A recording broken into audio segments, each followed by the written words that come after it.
Hi, and welcome back. Well, I want you to excuse my voice. I was speaking today. I was speaking to 200 police officer cadets for about 5 hours, and I'm still fighting this northeast cold, so my voice may go in and out as I'm speaking today. But I thought today was very important for me to shoot this vlog.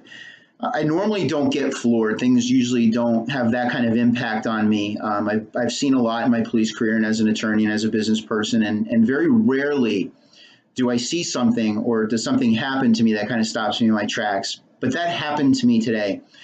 Like I said, I was speaking to a large group of police officer cadets. And whenever I'm speaking to a group, and especially when I'm speaking to police officer or police officer cadets, though I know the first 15 minutes of my speech are the most important, because either I have you in those first 15 minutes or you tune me out and I never get you back.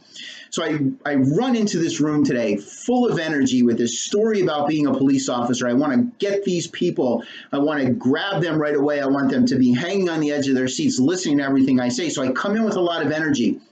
And as I'm telling my story, my eyes kind of glance up to a large sheet of paper that's hung on the wall in the back corner.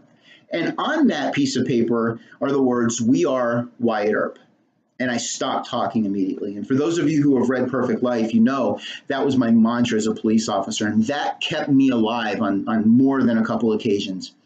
So I stopped what I was saying and I walked up to the corner of the room and I stood next to the piece of paper and I said, "What does this mean?"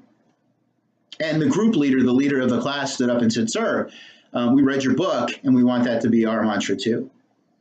And it's funny, I used to see myself in police officer classes, but now as I look out amongst these young faces, I see what could be my children. I mean, my kids range in age from 21 to 31. My middle child, my son, is a police officer. So I look at these faces, these bright faces, and I know I'm talking to somebody's children here. This is somebody's reason for getting up in the morning. So I knew what I said next was probably the most important thing I've ever said as a motivational speaker or in a speech to a police officer.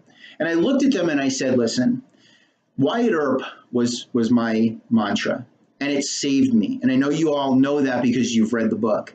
I said, "But it can't be necessarily your mantra. You have to find something that resonates with you." The reason why the Wyatt Earp mantra, "I am Wyatt Earp," the thing I said before every shift as a police officer, the thing I said is bullets were flying at me. "I am Wyatt Earp." The reason why that worked for me was because I believed it. I had utter faith in my belief that I was never even going to get nicked by a bullet. I knew it wasn't going to happen. There was no doubt in my mind. So that's why that mantra worked for me. But if you don't believe in that mantra, if it's just words, if those are just words, "I am Wyatt Earp," just words you say when you're starting your patrol shift, or if you're starting your day as a corporate executive or as a doctor or as a teacher, if those are just words that you say and there's no meaning behind it for you, those words are just getting in the way. Those words are just getting in the way of something that you could be saying to yourself that's going to help you with that faith and that belief that you're going to get out of whatever you're in today unscathed. That's why it worked for me. So as I'm looking out at these police officers, I don't want to dissuade them from believing, and I don't want to dissuade them from having a mantra that's going to resonate with them. But I want them to know that it can't necessarily be my mantra unless it means something to them. And I did a lot of research on Wyatt Earp. I read just about everything I could find on Wyatt Earp, including the shootout at the OK Corral. I pictured myself in those situations. I pictured myself as Wyatt Earp. I pictured myself with bullets flying by me, not being hit by one, not even being grazed by one. So I had already formed that mental picture in my head that was going to manifest in good results for me. I was going to manifest health and getting out of a situation unscathed, unhit, ungrazed. If you're not doing that, then you're just saying words that are getting in the way of other words, other mantras that can really, really tap into your belief and your faith that everything's going to be okay, that you're going to get exactly what you want. And that's the message I wanted to send to these young police officer candidates.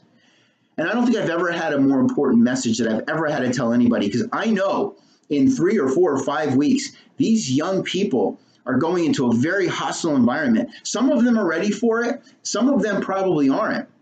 But it's going to be their belief in themselves, their faith in a system that they seem to be tapping into, that they're going to be able to manifest good things, health, survival, being able to accomplish whatever they want to, not only as a police officer, but in everyday life.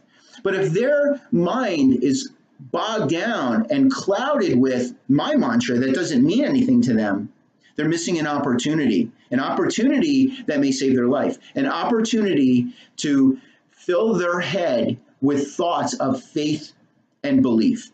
Now, most of you are probably never going to be in a situation, I hope most of you are never going to be in a situation that these young police officers are going to be in. But certainly you're in situations every single day that calls for your belief and your faith and you manifesting good things. You need to be able to manifest good things. That's the whole basis of this thought philosophy. And if you aren't tapping into your belief through your words and through your actions, then you're just wasting time. Well, I hope you keep tuning into these vlogs. I truly enjoyed making this one. This was a very, very special one, right on the heels of a very, very special motivational speaking engagement. As always, we are on thoughtsbecomingthings.com. We're on Facebook, Twitter, and YouTube, Thoughts Becoming Things. And I hope you keep keeping your faith, and I'll talk to you soon. Thanks. Bye.